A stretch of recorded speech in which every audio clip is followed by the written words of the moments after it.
sedikit itu di bahrin lujiyin, di lautan yang begitu dalam, lautan yang nggak bertepi, sehingga nggak ada artinya lautan kita, ludah kita dibandingkan lautan yang bertepi, sebagaimana nggak ada artinya saudara yang namanya ludah amal-amal kita dibandingkan dengan pahala jihad di jalan Allah manakala diterima oleh Allah Subhanahu. Kok bisa hampir sebesar itu pahala jihad? Bagaimana enggak? Tadi kembali ke pembahasan yang ingin saya bahas. Syekh Abdul Hasan An-Nadawi. Ada seorang ulama besar namanya Syekh Abdul Hasan An-Nadawi radhiyallahu anhu, dari India, dari Nadwa. Beliau ulama besar. Karangan-karangannya luar biasa. Di salah satu kitab beliau, kalau nggak salah judulnya La Rahbaniyata fil Islam. Saya lupa persis judulnya. Itu bagus sekali saudara. Intinya beliau di situ nyebutkan, ya, kalau kita bicara sekarang bagaimana bisa sampai pahala jihad sedemikian besar pahalanya. Karena kata Syekh Abdul Hasan An-Nadawi, yang namanya jihad itu puncak penghambaan seorang hamba untuk Allah Subhanahu wa taala. Kenapa? Karena dia sudah memberikan apa yang paling berharga yang dia miliki untuk Allah Subhanahu. Saya mau tanya Bapak Ibu sekalian, yang paling berharga yang kita miliki apa? Harta, jabatan, duit, tanah, atau nyawa? Nyawa. Orang kalau udah urusan nyawa, sakit, takut mati, duitnya dihabisin, yang penting sembuh, saudara. Betul? Artinya yang paling berharga dimiliki seseorang adalah nyawa. Kalau orang mau sedekah, berarti dia berkorban hartanya untuk Allah. Orang belajar, dia berkorban waktunya untuk Allah Subhanahu wa taala, tenaga dan pikirannya, saudara. Orang amar ma'ruf nahi munkar, dia berkorban tenaga untuk Allah Subhanahu wa taala. Dan sebagainya dan lain sebagainya, saudara. Tapi kalau orang jihad, yang dikorbankan apa, saudara? Adalah nyawa yang paling berharga yang dia miliki, saudara. Takbir. Masya Allah, luar biasa. Makanya Syekh Abu Hasan An-Nadawi mengatakan apa? Kalau orang betul di dalam bertasawuf, tasawuf itu kan pada akhirnya nyari ridho Allah, totalitas penghambaan kepada Allah Subhanahu wa ta'ala. Kalau orang betul-betul bertasawuf, ujung-ujungnya puncaknya yang dirindukan syahid, saudara. Kenapa? Karena dia udah gak menyaksikan dirinya, tapi yang disaksikan adalah Allah. Maka yang dia paling berharga, yang dia miliki, maka dia korbankan buat Allah. Itu puncaknya tasawuf, saudara. Sampai dia berkorbankan hal yang paling berharga yang dia miliki untuk Allah Subhanahu wa ta'ala. Makanya kira-kira sampai sini jelas atau tidak? Makanya banyak ulama yang nulis kitab, Pak Bu sekalian. Ada anggapan dari orang-orang yang anti tasawuf mengatakan, ya sufi ini orang-orang yang malas, sufi ini orang-orang yang gak revolusioner, sufi ini orang-orang yang meninggalkan jihad, cuma zikir doang. Kata siapa, saudara? Ada ulama-ulama yang ngarang kitab, di nama judul kitabnya Al-Butulah wal Fida' inda Sufiyah. Ya, patriotisme, Al-Butulah ini patriotisme, wal Fida' dan pengorbanan inda Sufiyah, di kalangan Sufiyah.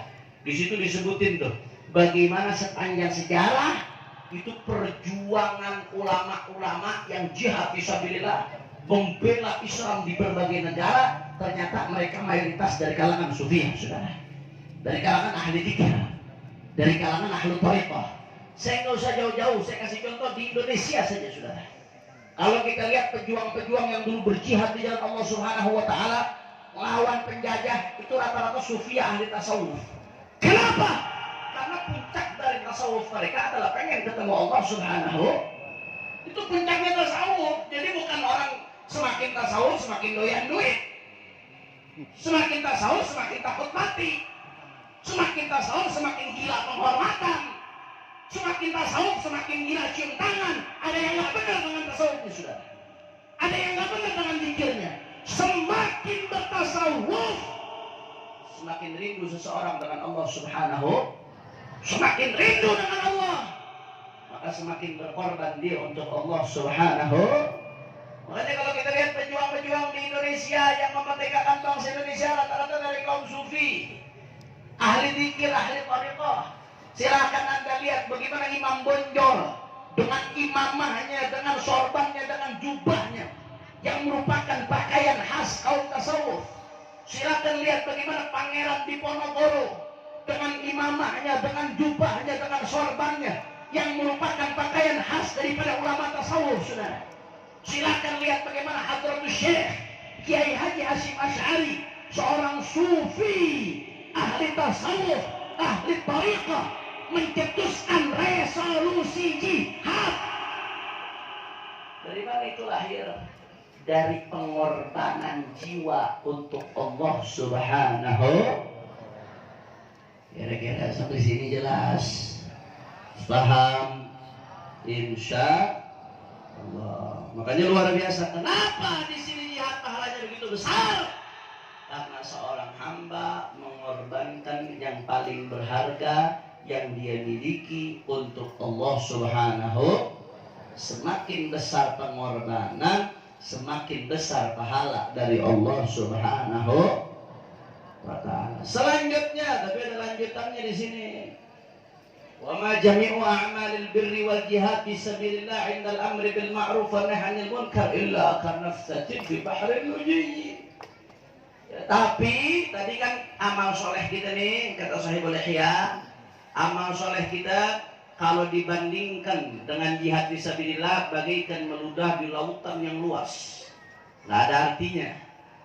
Begitu pula selanjutnya kata Nabi SAW dalam hadis ini diriwayatkan oleh Imam Ghazali, ya, amal soleh kita kalau digabungkan dengan pahala jihad fisabilillah, amal soleh kita kalau digabungkan dengan pahala jihad fisabilillah, maka indal amri bil ma'ruf wa nahyi 'anil munkar, dua ini yang udah luar biasa. Kalau disandingkan dengan pahalanya amar ma'ruf nahi munkar, kecil lah saudara. Bagaikan meludah di lautan yang luas. Ludahnya itu adalah amal soleh digabung pahala jihad. Lautan luasnya adalah amar ma'ruf nahi munkar. Masya Allah. Kalau begitu saya mau tanya, berarti amar ma'ruf nahi munkar pahalanya besar atau tidak? Jawab yang kompak, kalau begitu pahalanya besar atau tidak? Jawab yang kencang, kalau begitu pahalanya dahsyat atau tidak? Dahsyat atau tidak? Siap amar ma'ruf nahi munkar? Siap sampaikan kebenaran? Siap lawan kezaliman? Takbir! Allahu Akbar! Shallu ala Nabi Muhammad. Makanya kawan-kawan nih amar ma'ruf nahi munkar, walaupun memang tantangannya besar, perjuangannya besar, tapi kalau kita lihat pahalanya yang besar, maka yang kita rasakan itu kecil kalau dibandingkan pahalanya, saudara. Yang kita korbankan dalam amar ma'ruf nahi munkar kecil kalau dibandingkan pahalanya, saudara. Apalagi kenapa kok bisa sebesar ini, ya? Apalagi saudara kalau amar ma'ruf nahi munkarnya terhadap kezaliman penguasa, ya. Amar ma'ruf nahi munkar terhadap munkar masyarakat saja itu besar, apalagi kalau munkarnya terhadap kezaliman penguasa. Kita wajib taat kepada penguasa. Wajib nggak taat kepada penguasa?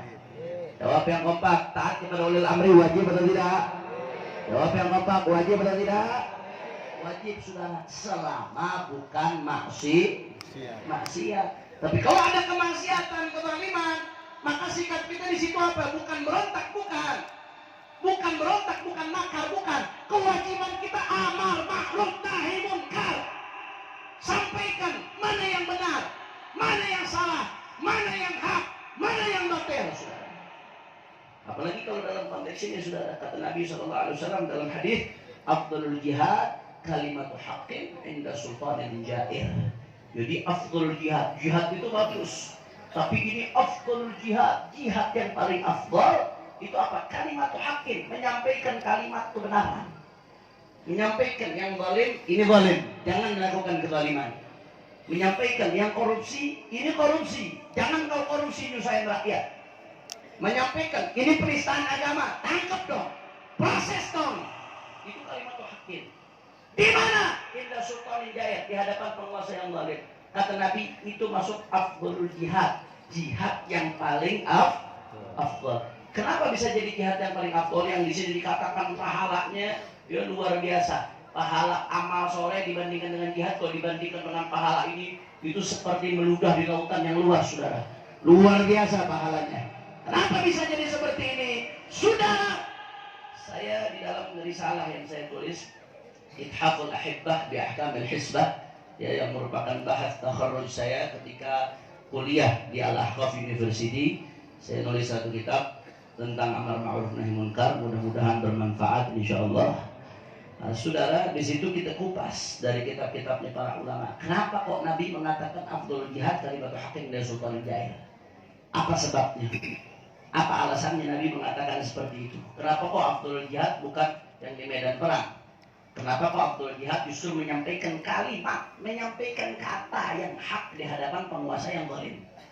Alasannya apa? Setidaknya ada 3 alasan, saudara. Alasan yang pertama, karena kalau kezaliman dilakukan oleh seseorang, itu dampaknya kecil.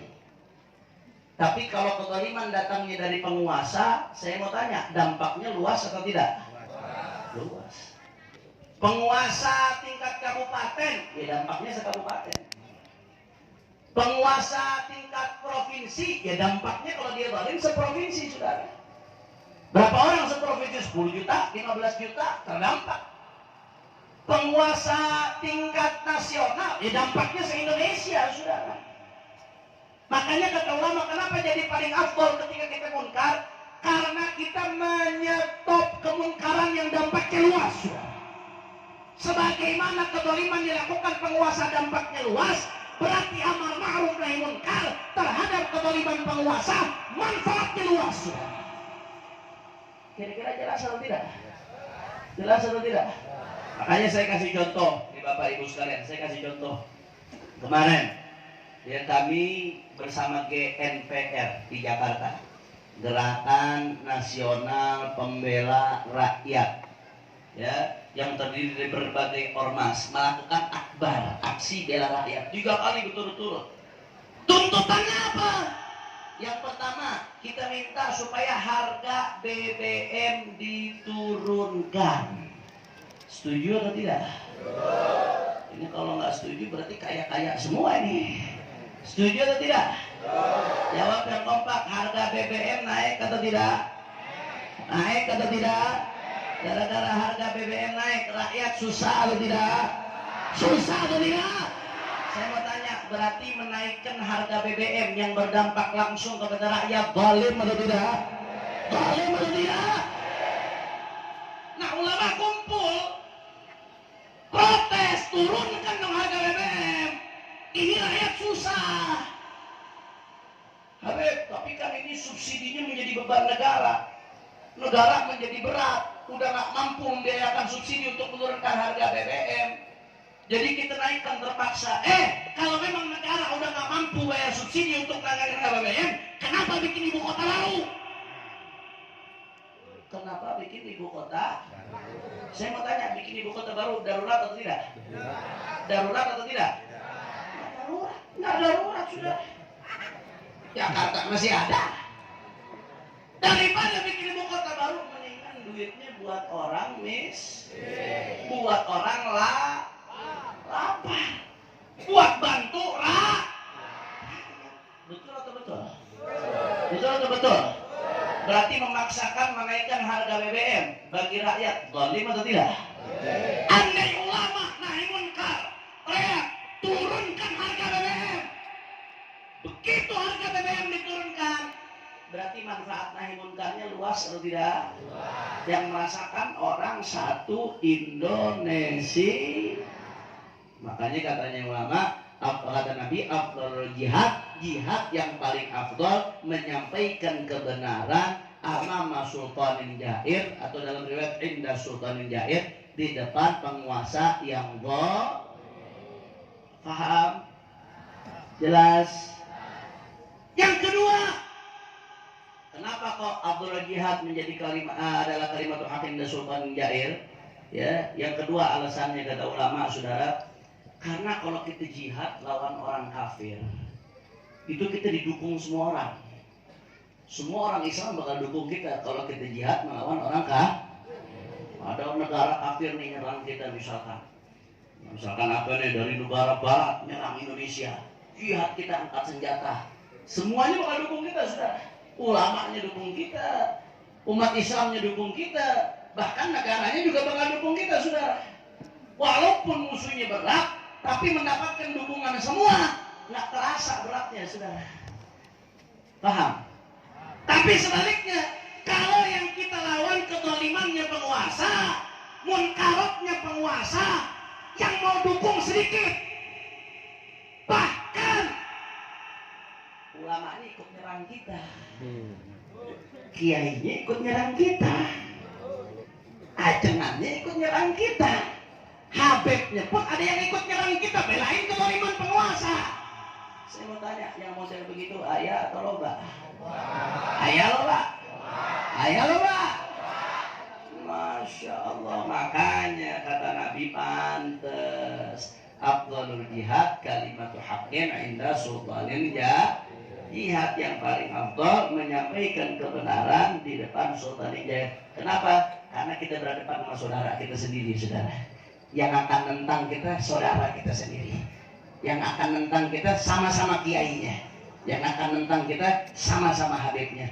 Beda dengan jihad lawan orang kafir, kita akan mendapatkan dukungan dari semua, insya. Yang ketiga, kenapa afdhalul jihad inda sultanin jair? Karena saudara, karena biasanya kalau melawan sultan jair, yang menyampaikan itu rakyat biasa, sedangkan yang dilawan adalah penguasa. Penguasa itu punya segala perangkat, saudara. Yang punya senjata dia, yang megang undang-undang dia, yang punya polisi dia, yang punya tentara dia, yang bisa nyeret orang ke penjara dia, yang bisa ngevonis orang dia, saudara. Sehingga yang kita hadapi adalah pihak yang punya semua perangkat, sedangkan kita rakyat biasa, nggak berdaya apa-apa. Beda hanya dengan kita jihad lawan orang kafir. Biasanya kalau jihad lawan orang kafir, kafir punya senjata, kita punya senjata, imbang, saudara. Kafir punya segala perlengkapan perang, kita juga pakai perlengkapan perang. Tapi kalau penguasa kan bukan begitu, nahi munkar kita. Yang kita hadapin punya segalanya. Yang kitanya rakyat biasa, saudara, cuma pakai kekuatan rakyat. Makanya kata Nabi SAW, afdhalul jihad kalimatu haqqin inda sultanin ya. Sampai sini jelas atau tidak? Faham? Insya Allah. Ini ngaji ya, bukan ceramah Bapak Ibu sekalian ya. Nah, jadi kita lebih fokus ke pembahasan yang ada di sini. Insya Allah mudah-mudahan kampung kita diberkahi oleh Allah Subhanahu Wa Taala, mendapatkan ilmu yang bermanfaat. Amin ya Rabbal Alamin. La ilaha illallah. Makanya ini luar biasa. Ini jadi renungan, jadi motivasi buat Bapak Ibu sekalian ya. Ini pahalanya orang-orang yang luar biasa. Jadi saya ulangin hadisnya, kata Nabi SAW, ya semua amal-amal soleh kita kalau disandingkan dengan jihad fisabilillah itu kanafsatin fi bahril lujiyyin, seperti ngeludah sedikit di lautan yang luas. Ngeludahnya itu amal soleh kita, lautan yang luasnya adalah pahala jihad. Kecil amal soleh kita dibandingkan dengan pahala jihad kalau Allah terima, saudara. Tapi sebaliknya, amal soleh plus pahala jihad dibandingkan dengan pahala amal ma'ruf nahi munkar, kanafsatin fi bahril lujiyyin, seperti meludah di lautan yang tiada bertepi, saudara. Ludahnya adalah amal soleh plus dengan pahala jihad, lautan tiada bertepinya adalah, saudara, pahala amar ma'ruf nahi munkar.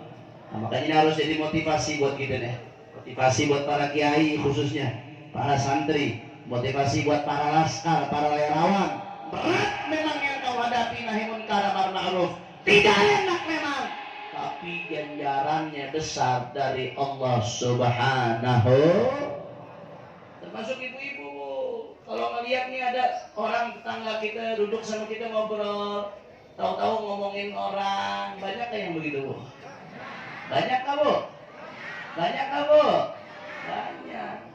Akhirnya ibu habis ngaji nih, ini ngomongin orang dosa nih, gibah. Ibu-ibu bilang jangan ngomongin orang, dosa, nanti berat tanggung jawabnya di hadapan Allah. Yang ditegur marah, kamu so suci kamu.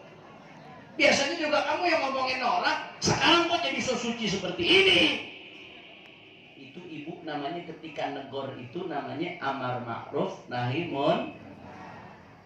Dijawab nggak enak jawabannya, so suci kamu, wah kita diserang langsung. Urusan kecil ya, apalagi lawan negara. Urusan kecil, amar nahi munkar tetangga nggak terima dia saudara. Apalagi urusan negara. Nah, ibu ketika tetap menyampaikan kata-kata yang benar, walaupun orangnya nggak terima, tapi ibu menyampaikan, pahalanya tadi itu besar, pahala dari Allah Subhanahu. Saya mau tanya ibu-ibu, resiko yang kita dapat bu, ketika ada orang marah waktu kita tegur, dibandingkan dengan pahala dari Allah Subhanahu Wa Taala, resiko yang kita dapat dibandingkan dengan pahala yang seperti lautan tadi, resikonya kecil atau tidak? Kecil atau tidak? Kecil kalau dibandingkan pahalanya. Kalau kita nggak ngelihat pahalanya, wah, udah deh, biarin aja dia ngomongin, kita nggak usah ikut-ikutan, ribet nanti. Nanti akhirnya saya dimusuhin kalau negor. Nanti akhirnya jadi masalah kalau saya negor. Nanti kalau saya negor begini, begitu. Itu kalau cuma mikirin resikonya. Tapi kalau yang kita pikirin pahalanya, resiko jadi kecil, saudara. Takbir. Allahu Akbar. Kira-kira jelas atau tidak? Insya Allah. La ilaha illallah. La ilaha illallah. Allahumma salli ala Muhammad. Kemudian Nabi sallallahu alaihi wasallam bersabda, "Innallaha ta'ala la yas'alul 'abda." Sesungguhnya Allah Subhanahu wa taala, sungguh Allah menanyakan seorang hamba, "Ma mana'aka idh ra'aital munkara an tunkirah?" Apa yang mencegahmu idh ra'aital munkara, ketika kamu melihat apa yang dilihat sebuah kemunkaran? Apa yang mencegahmu an tunkirahu, untuk kamu mengingkarinya? Fa idza laqana Allahu al-'abda hujjatah, ketika Allah Subhanahu wa taala mentalkinkan kepada hamba tersebut hujjahnya Allah Subhanahu wa taala, bahwasanya nggak ada alasan untuk seorang hamba tersebut. Apa kata hamba? Qala Rabbi wathiqtu bika wa faridtu minan nas. Ya Allah, aku yakin kepadamu, wathiqtu biha, aku yakin kepadamu ya Allah, wa faridtu minan nas, ay khiftu minan nas, akan tetapi aku takut dari manusia. Nah, di sini ya, ini perlu jadi renungan, khususnya para kiai, para asatid, dan orang yang punya kemampuan khususnya. Karena amar ma'ruf nahi munkar ini hukumnya fardu kifayah, wajib bagi yang mampu. Kalau sudah ada yang melakukan sebagian, maka gugur kewajibannya dari yang lain. Ma yahsul bihil kifayah. Nah, saudara, ya, innallaha ta'ala la yas'alul 'abda. Allah itu nanya ke seorang hamba. Kita ini punya kewajiban amar ma'ruf nahi munkar ketika kita mengetahui kemunkaran. Jangan Anda pikir Allah nggak tanya. Allah bakal tanya, nanti Allah bakal pertanggungjawabkan. Ma mana'aka idh ra'aital munkara an tunkirah? Wahai hambaku, apa yang mencegahmu untuk mencegah, apa yang mencegahmu untuk inkar terhadap kemunkaran ketika kamu melihatnya? Apa yang membuat kamu nggak mau nahi munkar? Kamu lihat orang mabuk tapi kamu diam aja. Kamu lihat ada orang main judi tapi kamu diam aja. Wahai hambaku, kamu lihat itu ada kezaliman di depanmu tapi kamu diam aja. Kamu lihat ada orang nggak sholat tapi kamu diam saja, hambaku. Kamu lihat ada orang yang nggak mau bayar zakat tapi kamu diam saja, hambaku. Kamu lihat ini, kamu lihat itu, ditanya semua sama Allah. Udah siap belum kita ditanya sama Allah? Bayangkan, udah siap belum kita nanti jawab di hadapan Allah Subhanahu wa taala? Udah siap belum kita ditanya sama Allah Subhanahu wa taala, saudara? Kalau kita diam terhadap kemunkaran yang kita lihat di bawah Allah, ya. Fa idza laqana al-'abdu hujjatah, ketika Allah Subhanahu wa taala mentalkinkan kepada si hamba hujjahnya, artinya Allah menyebutkan hujjahnya kepada hamba tersebut, bahwasanya nggak ada alasan. Kau sudah aku beri kesehatan, kau sudah aku beri iman, kau sudah aku beri Islam, kau sudah aku beri ilmu, kau beri aku beri kenikmatan, kalau aku beri makan, tapi kau punya kewajiban nahi munkar, kau tidak nahi munkar, Allah akan tunjukkan hujahnya kepada kita, saudara. Gak ada alasan kita di hadapan Allah. Kita mau jawab di hadapan Allah, gak ada alasan. Pada akhirnya nanti kita akan jawab dengan penuh malu di hadapan Allah Subhanahu wa taala. Apa jawaban kita? Rabbi, ya Allah, wathiqtu bika, aku yakin kepada Engkau ya Allah. Tapi wa fariqtu minan nas, fariqtu maknanya khiftu. Fariqtu ay khiftu. Tapi aku takut kepada orang ya Allah. Aku yakin kepada Engkau ya Allah, tapi mungkin imannya masih lemah sehingga masih takut kepada manusia. Makanya dalam amar ma'ruf nahi munkar, salah satu syarat wajibnya amar ma'ruf nahi munkar kapan? Ya, an la yakhafa ala nafsihi. Kalau dia nggak khawatir kecelakaan terhadap dirinya. Nah, kalau dia khawatir ini, kalau saya maju urusannya saya dibunuh. Kalau saya maju urusannya saya bisa dipenjara. Kalau saya maju urusannya saya bisa begini-begini. Itu kewajibannya gugur. Hukumnya tidak wajib bagi dia. Tapi jadi sunnah, saudara. Bukan berarti nggak wajib terus nggak bagus. Justru di sini sunnahnya pahalanya lebih dari wajib. Kenapa? Karena yang dia lakukan itu berarti udah berani ngambil resiko, saudara. Kewajibannya gugur. Tapi kata Imam Ghazali nanti di akhir di bahasa Ghazali itu dekabul auliya wal anbiya was salihin. Ngambil resiko untuk menegakkan amar ma'ruf nahi munkar, walaupun resikonya di penjara, dicaci, dimaki, bahkan bisa dibunuh. Ketika dia tetap ngambil resiko, walaupun dia tahu tantangannya berat, tapi tetap dia ngambil resiko, maka di situ dia mendapatkan makom tinggi dari Allah Subhanahu wa Ta'ala. Tapi jadi catatan penting, orang kewajibannya gugur ya ketika dia takut celaka. Ini zon ya, zon, bukan sekedar dugaan-dugaan gak berdasar, bukan sekedar halusinasi, bukan sekedar ketakutan-ketakutan yang dibuat-buat. Benar-benar ada zon, ada tanda-tanda. Ini anak kalau maju nih urusannya penjara nih. Ini anak kalau maju nih urusannya dibunuh nih. Ya, berarti amar ma'ruf nahi munkar bagi dia hukumnya udah bukan wajib lagi, tapi sunnah. Kalau dia lakukan, madon tinggi di sisi Allah Subhanahu wa Ta'ala. Tapi ada resiko. Anda dia nggak lakukan, ketika dia yakin betul akan terjadi sesuatu bagi dirinya, dia nggak dosa andai dia meninggalkan. Tapi bukan berarti meninggalkan amar ma'ruf nahi munkar terus menjilat kezaliman. Nggak ada alasan, saudara.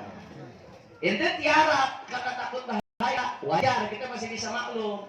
Tapi kalau ketoto ente nyerang pejuang, nyerang yang amar ma'ruf nahi munkar, nyebrang jilat kezaliman, itu namanya nggak dibenarkan. Itu bukan lagi boleh, tapi haram hukumnya.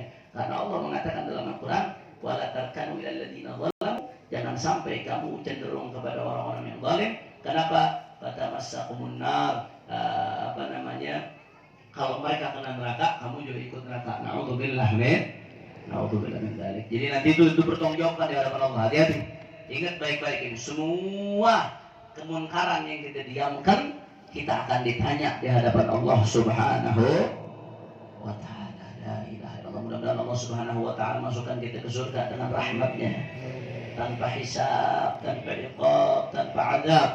Amin ya rabbal alamin. Kemudian berikutnya hadis Nabi sallallahu alaihi wasallam, yakum wal julus ala turuqat.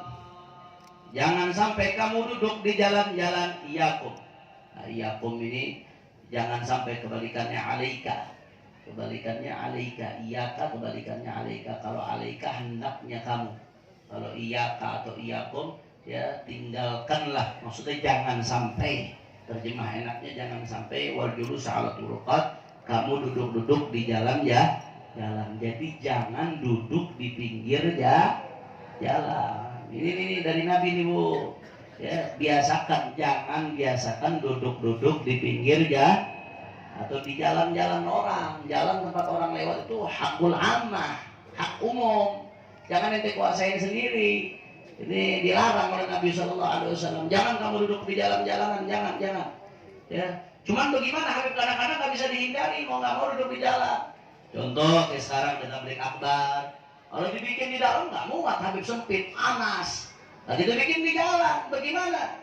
Atau dalam keadaan-keadaan lain, contoh lagi ngeronda, ya mau nggak mau di jalan deh. Kalau ngerondanya di dalam rumah, maling datang nggak ketahuan namanya.